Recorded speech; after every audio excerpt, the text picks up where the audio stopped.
Bonjour, chers téléspectateurs, les fidèles téléspectateurs de la RTA-OPH. Et vous êtes en direct de cette télévision. Aujourd'hui, le micro revient au président Charles parce qu'il revient de France et c'est ce qui nous a ramené des bijoux. Vous allez le découvrir à travers cette interview. 10 petites questions pour éclairer un peu le public, pour éclairer les téléspectateurs qui ont l'habitude de suivre RTA OPH. Président, bonjour. Bonjour et salutations à tous les téléspectateurs, que Papa Guy-Émile Houphouët-Sétikwabo, Dieu créateur de l'humanité et de l'univers, vous bénisse. Président, vous venez d'effectuer un séjour en France. Peut-on en connaître les motivations? Alors, vous savez que notre association est arrivée à un stade où il faut mettre en application de façon concrète les directives de notre président fondateur, Papa Guy-Émile Houphouët-Sétikwabo. Notre association, j'allais dire, qui était taxée de tout, arrive aujourd'hui au moment où certaines preuves doivent être fournies pour montrer ou démontrer le bien fondé de la mission de Papa Guy-Émile Houphouët-Sétikwabo. En ce qui nous concerne, nous sommes l'une des sections qui regorge un effectif très important. Raison pour laquelle il est de notre devoir d'aller à travers le Congo et le monde, rencontrer ceux de nos frères, rencontrer celles de nos sœurs qui partagent le même objectif que nous, c'est-à-dire la mise en application des directives de Papa Guy-Émile Houphouët-Sétikwabo. Nous avons profité donc d'un moment de repos pour mettre à profit notre disponibilité et nous nous sommes rendus à Paris pour rencontrer nos frères de Paris. Pourquoi particulièrement Paris? Les années passées, nous nous sommes rendus en Afrique de l'Ouest et nous avons pensé qu'avec la mondialisation, aujourd'hui, la France, Paris se trouve être la plaque tournante au niveau de beaucoup d'activités, en termes de partenariat avec les ONG, en termes de population, parce que la place de Paris est une place cosmopolite. Aujourd'hui, quand vous vous promenez dans les stations de métro de Paris, vous rencontrez aussi bien des originaires de l'Afrique, de l'Asie, des Amériques, de l'Australie. Donc si un message tombe à Paris aujourd'hui, si ce message est assimilé par les populations, vous avez la chance d'avoir ce message dans tous les continents parce qu'il y aura un retour à partir des représentativités des populations qu'on trouve au niveau de Paris. Donc, nous sommes allés rencontrer nos frères fraternellement, partager leur expérience et aussi leur parler de ce que nous faisons ici. Alors, quels sont les résultats à l'issue de cette visite? Nous rentrons de cette visite comblés. Comblés parce que nous avons d'abord vu nos frères. Nous entendions parler de certains d'entre eux à travers l'internet, par des reportages. Nous avons entendu parler d'eux par des cassettes et ça a été l'occasion pour nous de les voir, d'être avec eux, de discuter avec eux, de partager un bout de pain avec eux. Et le grand résultat, je crois, c'est cette convivialité fraternelle que nous avons eu à réaliser avec nos frères et sœurs. L'autre résultat, c'est cet échange d'expérience. Et nous avons donc pris de ce qui est bien chez eux, qui va nous servir aussi, puis c'est la même mission. Et eux aussi ont pris de ce qui est bien chez nous. Et cette combinaison fera que notre force, nos forces seront multipliées pour conduire, donc, pour conduire de façon judicieuse ce travail qui nous a été confié par le maître de la mission, Papa Guy-Émile Houphouët-Sétikwabo. Alors, quelle est l'importance de la section Paris dans le développement de notre association? Je l'ai dit tantôt, nous vivons à l'heure de la mondialisation. Et nous devons le savoir. Arriver à avoir Paris, arriver à vulgariser les vérités divines de l'heure au niveau de Paris, c'est donner la possibilité à tous les continents de s'imprégner des vérités divines de l'heure, donc de s'imprégner de la doctrine de Guy-Émile Houphouët-Sétikwabo. Je vous ai dit, aujourd'hui, vous êtes surpris, quand vous êtes dans une station de métro, vous n'avez pas que les blancs, vous n'avez pas que les noirs, vous avez les jaunes, vous avez les originaires d'Asie, des Amériques, c'est une diversité. Paris est une ville cosmopolite. Donc, c'est facile de faire passer les messages, donc ça devient comme une plaque tournante à partir de laquelle on peut faire parvenir des messages au niveau de tous les continents. Et deuxièmement, aujourd'hui, en termes de partenariat, vous trouvez à Paris les sièges des organismes non gouvernementaux connus dans le monde entier. Vous trouvez ces sièges au niveau de Paris. Donc facilement, pour des missions de développement, vous pouvez arriver à faire beaucoup de choses au niveau de Paris. Donc la section de Paris, dans le cadre du développement de l'association Nous Olamo OPH, a une importance tout à fait particulière. Ok, les vérités divines de l'heure dans l'environnement français, en particulier en européen, en général, Dieu est noir, Jésus-Christ est africain, par exemple. Les frères et sœurs de là-bas, sont-ils pas en difficulté à les défendre? Oui, en fait, les vérités divines de l'heure, vous savez, nous sommes donc, ils sont à Paris, dans un environnement connu, et du jour au lendemain, les vérités divines de l'heure vont être révélées. Par exemple, parmi tant d'autres, Dieu est noir, Jésus-Christ est africain. Et vous le faites dans un environnement qui a une culture propre, a une civilisation propre, et vous venez par exemple dire aux Blancs que en fait Dieu est noir, Jésus-Christ est africain. C'est une mission difficile à défendre quand on le fait d'un point de vue humain.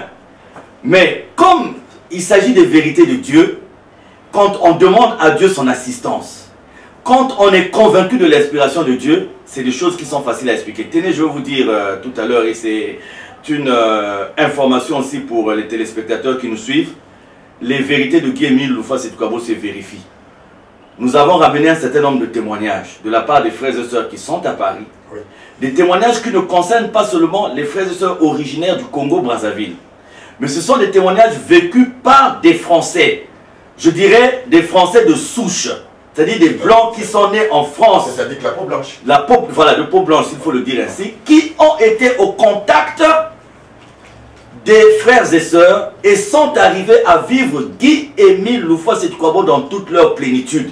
Et ça, c'est des témoignages. Nous allons, ça, c'est une interview. Vous êtes venu m'interroger de façon succincte sur mon séjour en France. Ouais. Mais nous aurons une émission ou des émissions entièrement consacrées à ce qui a été fait à Paris. Et au cours de cette émission, nous allons insérer des témoignages vécus par des Français qui ont senti, vécu la présence de Guy-Émile Louffa-Setukwabo. Alors, je suis ému. Ému pourquoi? Parce que vous savez, pendant longtemps, nous avons été traités de tout. Et d'autres personnes, sans vérification, sans enquête, sont arrivées à nous coller un certain nombre d'étiquettes. Alors, ce que le monde doit savoir, ce que le peuple doit savoir, c'est qu'à partir de cet instant, en tout cas, Papa Guy-Émile Louffa-Setukwabo a fait démarrer la machine. Et nous allons le vivre chaque jour. Nous allons vivre des témoignages. Nous allons vivre des phénomènes. Nous allons vivre des manifestations. Je ne le dis pas parce qu'il faut amuser la galerie. Je ne le dis pas parce que, bon, je suis de Luzolo, j'ai été pris par, je ne sais, piqué par je ne sais quelle mouche et je viens amuser la galerie. Okay. Je vous parle de ce qui est vécu. Je vous parle de ce qui est senti. Je vous parle de ce qui est vu. Peuple de Pointe-Noire, nous allons rencontrer des phénomènes étranges, mais qui pour nous ne sont pas étranges, parce que le temps est venu pour Dieu de se manifester. Le temps est venu pour Dieu de prouver sa présence. Le temps est venu pour Dieu de démontrer sa vérité. Aujourd'hui, nous allons comprendre, dans les jours à venir, nous allons comprendre quel est le véritable message de Dieu. Parce que tout le problème est là. Nous les hommes, moi je parle à la télé aujourd'hui. Il y a d'autres personnes aussi qui parlent à la télé. Oui. Mais le dernier mot revient à Dieu. Oui. Aujourd'hui, X peut défendre telle position. Y peut défendre telle autre position. Nous sommes des humains. Mais Dieu lui-même, et la Bible le prouve, les Écritures le prouvent, la parole de Dieu le prouve. Il arrive un moment où Dieu fait comprendre aux hommes que vous avez assez menti. Dieu fait comprendre aussi aux hommes que vous avez dit la vérité. Et je vous prouve que ce que vous étiez en train de dire, c'était la vérité. Et dans la ville de Pointe-Noire, en ce qui concerne Guy-Émile Louffa-Setukwabo, j'ai le plaisir, le privilège de vous dire que ce moment est arrivé. et nous allons vivre les manifestations qui prouvent la divinité de Guy-Émile Loufoua-Seti-Kouabo. C'est la raison pour laquelle, quand les uns les autres se sont mis à s'échauffer à gauche et à droite, à parler du mal de Guy-Émile Loufoua-Seti-Kouabo, à parler du mal de l'association de Zolo Amo OPH, nous n'avons rien dit. Aujourd'hui, regardez, si vous êtes conscient de votre force, un maître de karaté, ceinture noire 3e dan, qui rencontre un jeune homme en cours de route, qui le provoque, et il est conscient de sa force. Il sait que par un simple mawashi, il peut mettre à terre cette personne.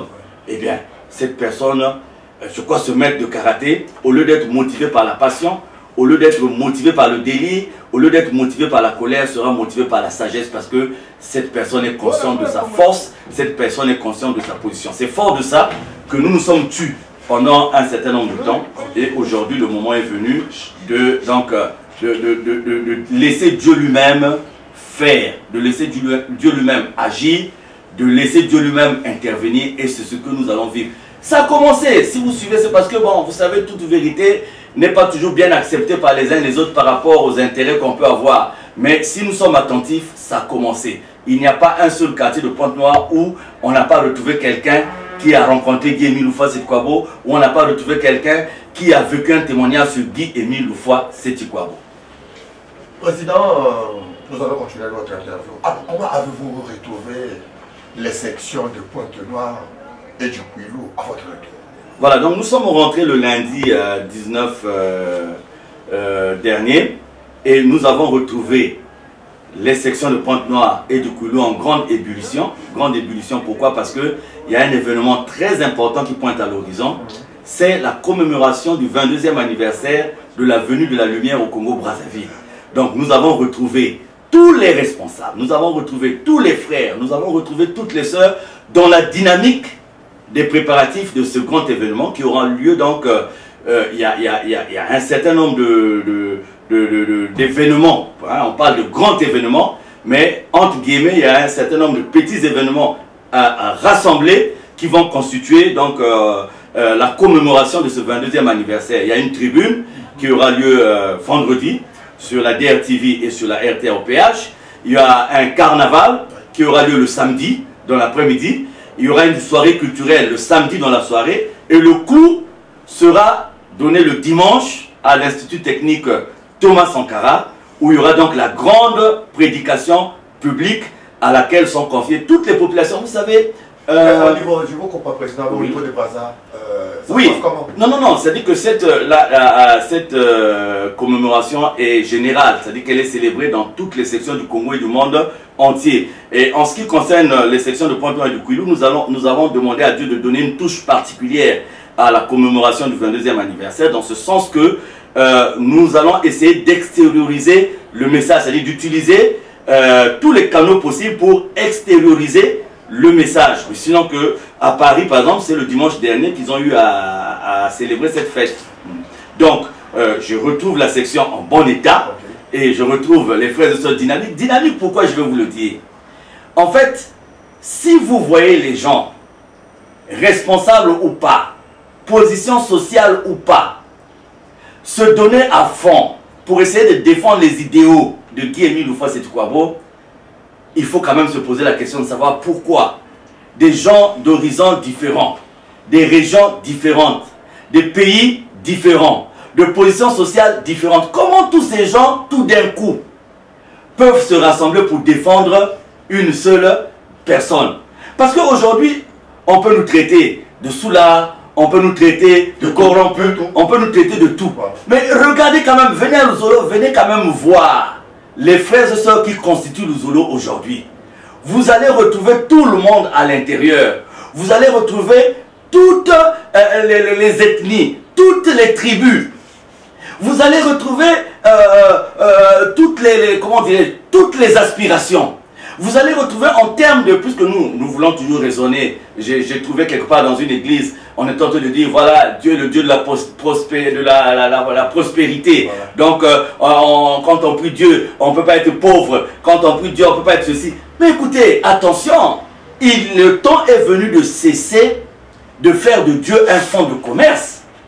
Aujourd'hui, il faut apprendre, il faut demander aux gens plutôt, excusez-moi, de recevoir dans leur cœur Dieu en esprit et en vérité. Voilà. C'est-à-dire que recevoir Dieu, c'est la solution à tous les problèmes. Aujourd'hui, quand vous vous limitez à certaines choses, parce que vous exploitez la misère des gens, vous dites, bon, vous venez, vous allez connaître Dieu, vous serez plus pauvre, vous serez plus ceci. Ah non, il faut apprendre aux gens à connaître Dieu. J'ai toujours parlé du baptême, que ça soit par différentes formes. Baptiser quelqu'un aujourd'hui, si son cœur n'a pas été atteint par Dieu, si son cœur n'a pas été touché par Dieu, comme le prophète Nathan, quand il vient voir le roi David, il dit, ce que tu veux toi, c'est un cœur contrit et brisé. C'est-à-dire, quels que soient les aspects extérieurs qu'on peut présenter aujourd'hui, si notre cœur n'est pas touché par Dieu, la prière que nous faisons est vaine. Parce que ce n'est pas à Dieu de s'adapter à la volonté des humains, mais c'est aux hommes de chercher à faire la volonté de Dieu. Or, aujourd'hui, on en parlera peut-être un peu plus tard, aujourd'hui, le temps est venu de dire aux gens, il faut connaître le vrai Dieu. Il faut cesser de mimer ou de copier d'un côté, et il faut cesser aussi d'être conduit à l'aveuglette, parce qu'on souffre, parce qu'on exploite notre maladie, parce qu'on exploite notre misère, parce qu'on exploite notre souffrance, parce qu'on exploite nos désolations, parce qu'on exploite nos tribulations, parce qu'on exploite nos persécutions, qu'on peut être conduit à l'accepter du n'importe quoi, simplement pour réussir à obtenir la réalisation des intérêts d'une personne qui se cache derrière le nom de Dieu. Combien de gens aujourd'hui se cachent derrière le nom de Dieu pour leurs propres intérêts? Toute la question est là. Mais nous, ce que nous sommes en train de démontrer en la personne de Guy-Émile Loufoua Sétikwabo, ce que nous sommes en train de démontrer en la mission de Guy-Émile Loufoua Sétikwabo, ce que nous sommes en train de démontrer à partir de l'association de Zolamo OPH, qu'il est possible de prier Dieu, que d'avoir que lui comme objectif, qu'il est possible de prier Dieu et que de n'avoir que lui comme ambition. Et ça, vous pouvez, vous voyez, moi qui vous parle, je ne suis, tous les responsables de Luzolo font un travail bénévole. C'est-à-dire que notre salaire, nous l'avons de Dieu, qui nous accompagne dans ce que nous faisons tous les jours. Le contraire de certaines personnes, regardez, je vais peut-être terminer par là pour cette question, excusez-moi. Aujourd'hui, une preuve palpable du fait que nous recherchons d'abord le salut de nos âmes, c'est quoi? C'est-à-dire, contrairement aux autres, les responsables de Luzolo que nous sommes, nous ne sommes pas payés. Et nous ne bénéficions pas de l'argent qui est généré par ce qui peut être fait au niveau de Luzolo. Parce que nous trouvons qu'il faut atteindre d'abord le niveau où tous les démunis, tous les nécessiteux de Luzolo pourront être en mesure de bénéficier de quelque chose. Donc il faut d'abord mettre en place les structures, il faut d'abord mettre en place toutes les réalisations qui feront que ceux qui viendront à la prière se sentent à l'aise, aussi bien de façon matérielle que de façon financière, avant que nous, les responsables, nous puissions prendre quoi que ce soit. Or, aujourd'hui, ailleurs, c'est le contraire. Personne ne va me démentir. Aujourd'hui, ailleurs, c'est le contraire. Les vocations qui se créent à gauche et à droite, quand vous fouillez dans le fond, les gens viennent pour un certain intérêt. Ce qui n'est pas le cas chez nous. Ah, ok. Président, d'un point de vue général, que pensez-vous de la spiritualité aujourd'hui en Afrique? Voilà, c'est ce que j'ai commencé à dire tout à l'heure. Aujourd'hui, où se trouve le véritable Dieu? Toute la question est là. Aujourd'hui, il y a une multiplication de lieux de prière. C'est bien. Oui. Donc, l'autre côté, là où le bas blesse, c'est que quand vous attrapez 10 voleurs aujourd'hui, 700 chrétiens. Dans le cas de l'adultère, quand vous attrapez 10 personnes, 900 chrétiens. Ça? Quand vous allez dans des maisons mystiques, vous prenez 10 personnes qui appartiennent à des maisons mystiques, 9 ou 9 et demi, si on pouvait avoir un demi en parlant de personnes humaines, ce sont des chrétiens. Aujourd'hui, quand vous prenez 10 escrocs, 9 sont des chrétiens. Et c'est là où quelqu'un dit, j'ai cherché le monde, je l'ai vu dans l'église. Et quand j'ai cherché l'église, je l'ai trouvé dans le monde. Aujourd'hui, si véritablement la multiplication des lieux de prière pouvait conduire au changement de mentalité, pouvait conduire à une prise de conscience, on ne devait pas assister dans notre société à ce que nous voyons aujourd'hui. C'est pas chose facile, là, mais Dieu est une possibilité. Renaître de nouveau, c'est pas une mince affaire. Changer de mentalité. Humainement, c'est pas facile. Mais c'est pas le travail de l'homme. C'est le travail de Dieu. Ce que les gens oublient, c'est pour ça que j'ai dit où se trouve le véritable Dieu. J'étais en train de dire tout à l'heure que le moment est venu à partir de beaucoup d'études, à partir de beaucoup d'analyses. Vous savez, nous, on est serein. Il m'arrive des moments où je reste seul. J'essaie d'analyser un certain nombre de choses. J'essaie de demander à Dieu de me faire comprendre un certain nombre de choses. Je prends la liste de toutes les accusations qui sont faites contre Guy-Émile Houphouët-Toutouabo. Je prends toute la liste des accusations qui sont faites contre l'association Luzolo Amo OPH. Et j'essaie de les disséquer, de voir si ce qu'on dit de Luzolo est vrai ou ce qu'on dit contre Guy-Émile Houphouët-Toutouabo est vrai. Et j'arrive des fois à me poser la question de savoir, est-ce que je suis fou? Est-ce que je suis un égaré? Ou est-ce que je suis perdu? Mais je vois... Il y a certaines personnes, je vous comprends présent, il y a certaines personnes qui parlent de ça de l'idolâtrie. Voilà, donc tout ça. Mais j'ai fait le compte de ma vie et j'ai fait le compte de ma carrière. Dieu merci, ma vie, je ne l'ai pas passée qu'au Congo, Brazzaville. Je suis allé un peu, je me suis promené un peu dans le monde. Et en me promenant dans le monde, j'ai mis à l'épreuve Guy-Émile Houphouët-Toutouabo en lui demandant de me donner les éléments de soutien de ma foi, en lui demandant les éléments de soutien de ma conviction. Et je peux vous dire que je les ai trouvés. Ce n'est pas pour rien que quand j'arrive devant vos caméras, que quand j'arrive, lorsque je suis devant vos micros, il y a une assurance qui est née d'un sentiment profond en moi, depuis mon subconscient. Et je vous dis, suivez les hommes de Dieu, suivez certains hommes de Dieu. Vous allez comprendre que derrière leur message se cache en fait de l'hypocrisie. C'est-à-dire derrière, aujourd'hui, faites le tour. C'est un trait qu'attache chez l'autre. Faites le tour des églises. Vous allez trouver. Moi, je rencontrais un homme de Dieu ici, qui est resté longtemps ici, qui a drainé des foules et des foules. À un moment donné, il a disparu. Je l'ai vu à Cotonou. À Cotonou, il est quoi? Il est homme d'affaires. C'est-à-dire que tout l'argent qu'il a accumulé ici, qu'il a amassé, il est allé avec à Cotonou. Mais pendant qu'il était ici, il a drainé des foules et des foules. Les gens criaient, pasteur Intel, il fait des miracles. Je l'ai vu à Cotonou, c'est un homme d'affaires. Donc après avoir exploité, je vous dis, ne pas le dire aujourd'hui, ça ressemble à de la non-assistance en personne. Combien de gens sont en danger parce que manipulés par des gens qui utilisent le nom de Dieu pour assouvir leurs propres intérêts. Je ne viens pas faire l'apologie de X ou de Y. Je vous parle de ma conviction, puisque la question posée, c'est de savoir sur quoi se fonde ma conviction. Ma conviction se fonde sur ma vie personnelle. C'est-à-dire qu'avant que j'aille chercher, je peux trouver cette conviction à partir de la vie des autres. Mais je préfère parler de ma propre vie à moi. Ma conviction se fonde. Je vous prends un petit exemple. Quand je faisais la musique, Chola, tu es ici, tu m'as invité à plusieurs reprises à ton émission. Il y a eu un moment où j'ai fait la musique, je vais peut-être reprendre si Dieu le veut, et il y a eu quand même un certain succès dans ce que je faisais.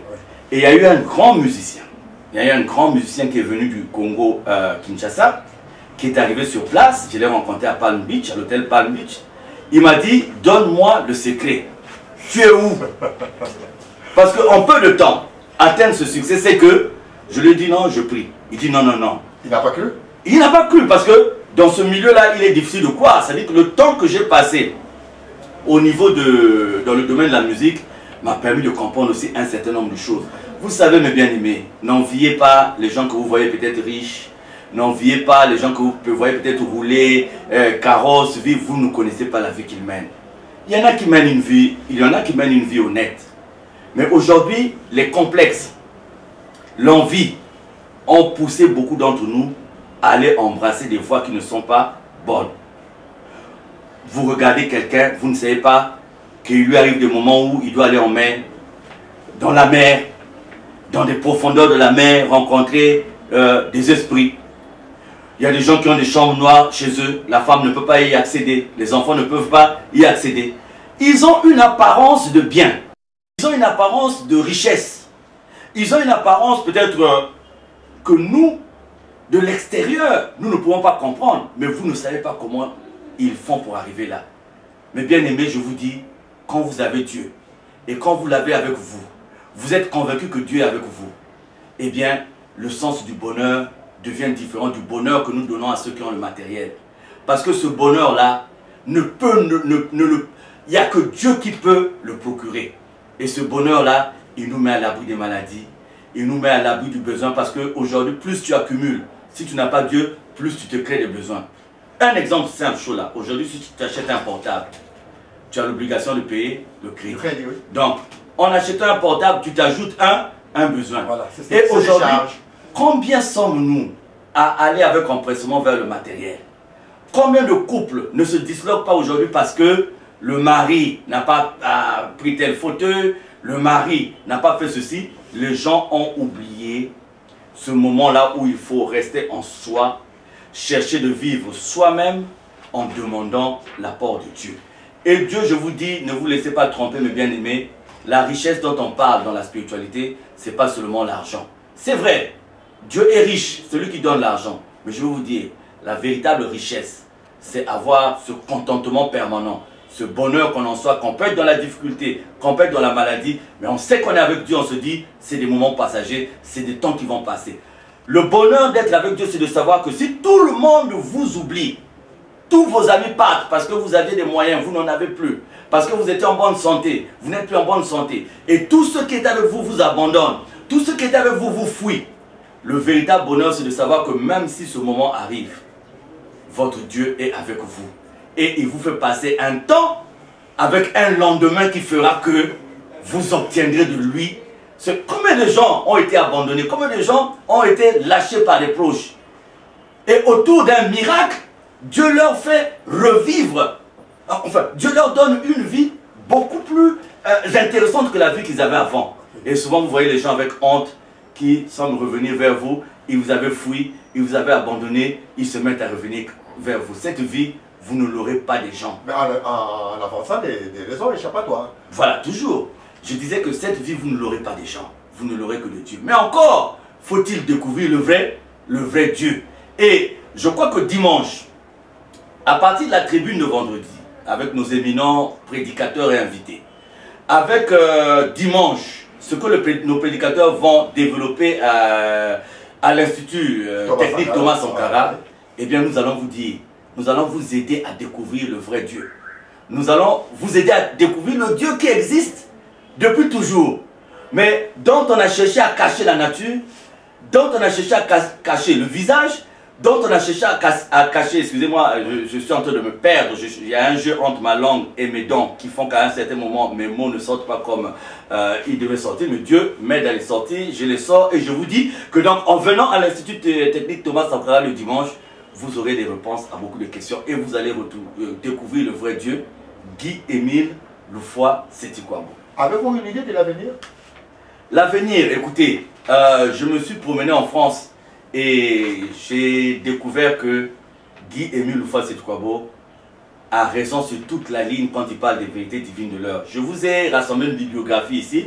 Vous voyez, là, nous avons cet ouvrage. Je ne sais pas si les caméramans peuvent zoomer cette image, cet ouvrage. Donc, nous avons ce livre qui est là, dont le titre c'est « L'origine biblique du racisme anti-noir ». L'origine biblique du racisme anti-noir. C'est un ouvrage écrit par Doumbi Fakoli. Doumbi Fakoli qui a écrit beaucoup d'ouvrages. Donc dedans, il vient pour le... Il est de quelle nationalité? Il est de... Bon, il est franco... il est de l'Afrique de l'Ouest, mais il a la nationalité française actuellement. Donc, il développe avec des preuves scientifiques, il développe l'origine de l'homme et le fait que Dieu a toujours été de la race noire et que c'est de la race noire. Les autres races sont donc issues de cette race noire. Donc, vous avez, je vais vous lire quelque chose ici rapidement. Il dit dans son introduction, « Ainsi l'enfantine et mensongère malédiction de la race noire, vomie par cette source croupie, comme un volcan vomi se lave, peut continuer de supérioriser toutes les autres races. Ainsi le couple primordial noir, ancêtre de l'humanité dans son entier, premier découvert de Dieu, guide éclairé de toute sa descendance multiraciale sur le sentier de la tradition, religion, civilisation, est plus que jamais dépossédé de ses droits et devoirs d'aînesse, puis peint et dépeint sous un angle insoupçonné dans le catalogue des horreurs et condamné à une survie indigne, même d'un animal. Ainsi, encline à avoir honte de ses ancêtres, dont elle ignore tout, prête à leur substituer des ancêtres d'autres races et par conséquent sans repère historique, culturel, spirituel propre et identifiant, la jeunesse africaine et du monde noir est la plus grande perdante dans l'histoire. L'objet de ce livre est de convaincre la jeunesse africaine et du monde noir que sa libération définitive de ce destin truqué exige qu'elle bande ses muscles intellectuels et moraux pour affronter résolument tous les menteurs et falsificateurs. C'est-à-dire tous ceux qui ont falsifié l'histoire, tous ceux qui ont menti sur l'histoire. Okay. Vous avez ce livre, je crois que c'est un autre livre. Voilà. Vous avez ce livre, Jésus, biographie non autorisée.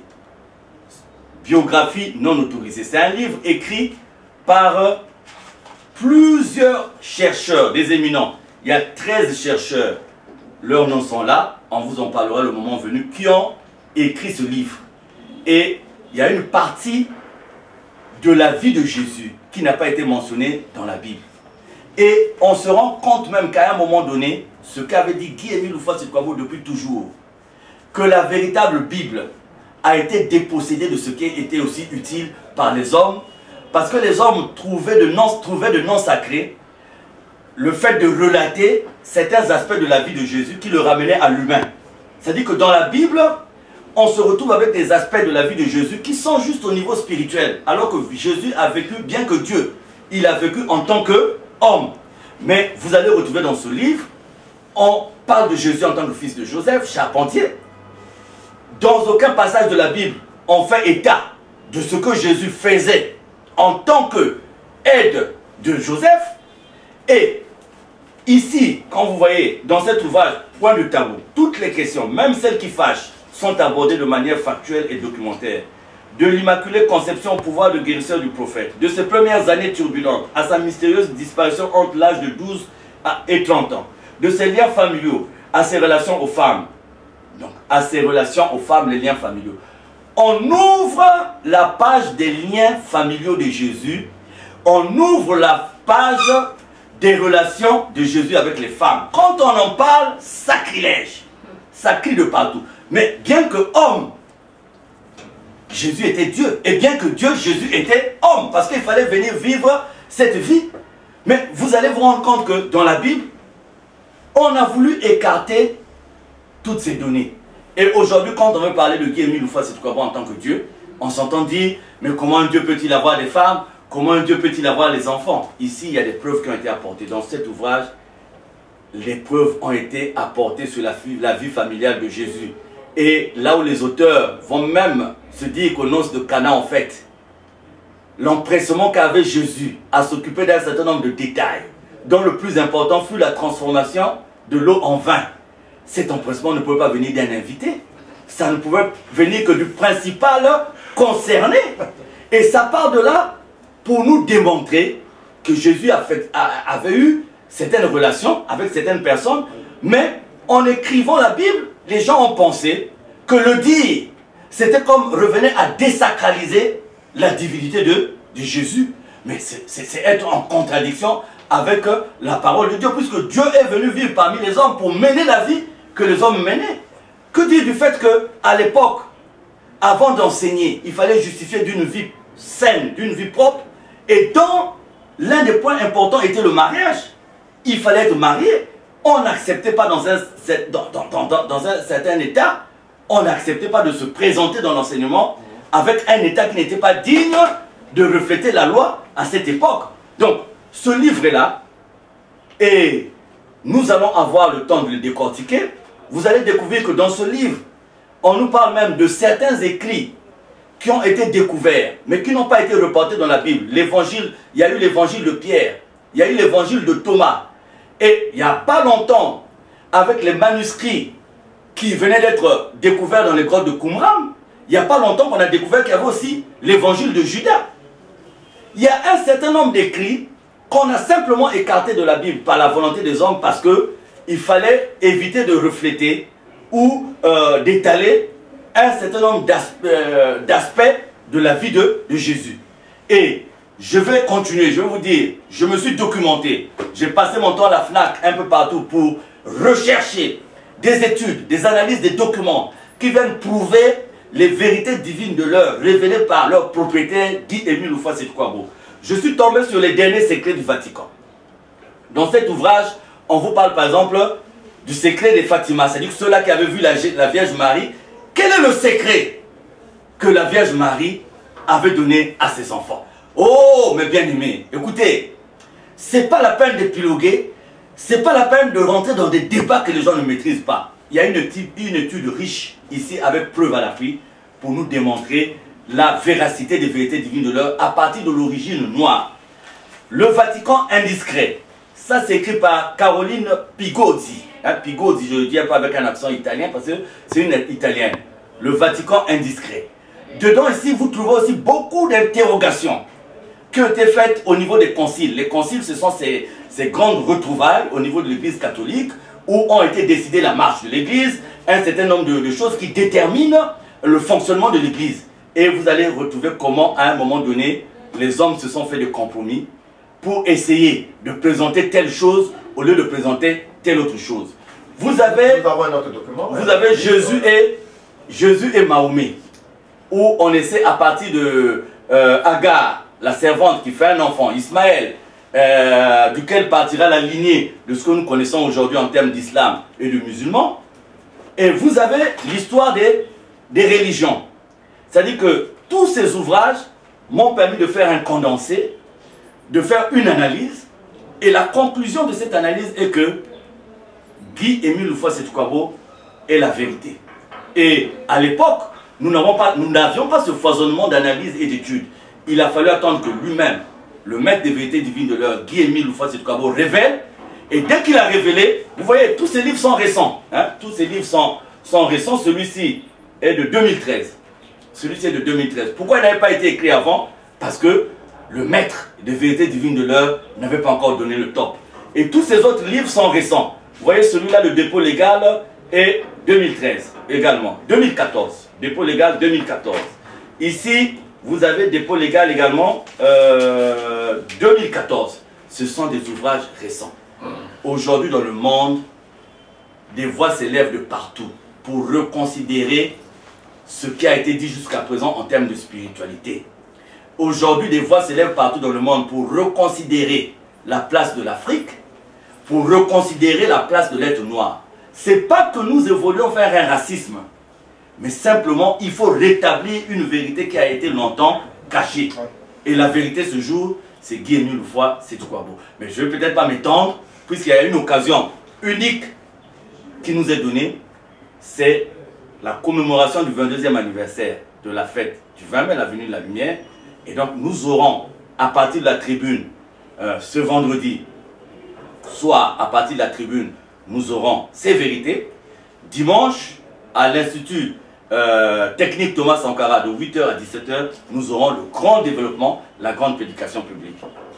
Nous allons bientôt terminer cette interview. Alors, quels sont les grands événements à venir pour l'association en cette année 2014?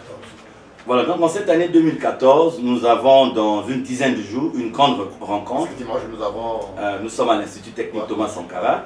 Et à partir du 6 juin, nous avons la célébration de la grande fête de Pentecôte et qui aura lieu avec nos frères et sœurs du Gabon. Donc c'est à Nyanga. Donc ils vont traverser la frontière et nous allons les rejoindre. Et cette grande fête sera dirigée même par un frère du Gabon. Donc après le 20 mai, après cet événement de la commémoration du 22e anniversaire, nous allons nous retrouver avec nos frères et sœurs du Gabon à Nyanga. Ça c'est l'événement qui pointe à l'horizon. Et pour les autres événements, soyez prêts. Nous allons évoluer de surprise en surprise parce que le temps de Guy-Émile Loufoua-Setoukouabo est arrivé et nous vivrons au jour le jour. Comme il nous aide à maintenir ces outils de communication, à travers ces outils, la télé, la radio, nous allons être aussi sur des sites sur Internet bientôt. Nous allons lancer aussi bientôt le signal sur satellite. Eh bien, nous allons vous informer de toutes ces manifestations. Dieu, en fait, pas nous, c'est pas nous. Dieu va nous utiliser pour vous informer des preuves qui seront désormais démontrées sur la divinité de Guy-Émile Loufoua-Setoukouabo. Nous allons clôturer avec le président. Vous avez quelque chose à ajouter? Un message? Non, sinon que demander à tous les frères, toutes les sœurs qui sont déjà dans l'association de Zolamo OPH, de leur dire de façon solennelle au cours de cette interview: mes frères, mes sœurs, mes bien-aimés, membres confirmés de l'OPH, vous n'êtes pas trompés de voix. En tout cas, chaque jour, quand nous nous réveillons, chaque soir, quand nous dormons, nous comprenons que nous ne nous sommes pas trompés de voie. Alors, armons-nous de dynamisme, armons-nous d'énergie.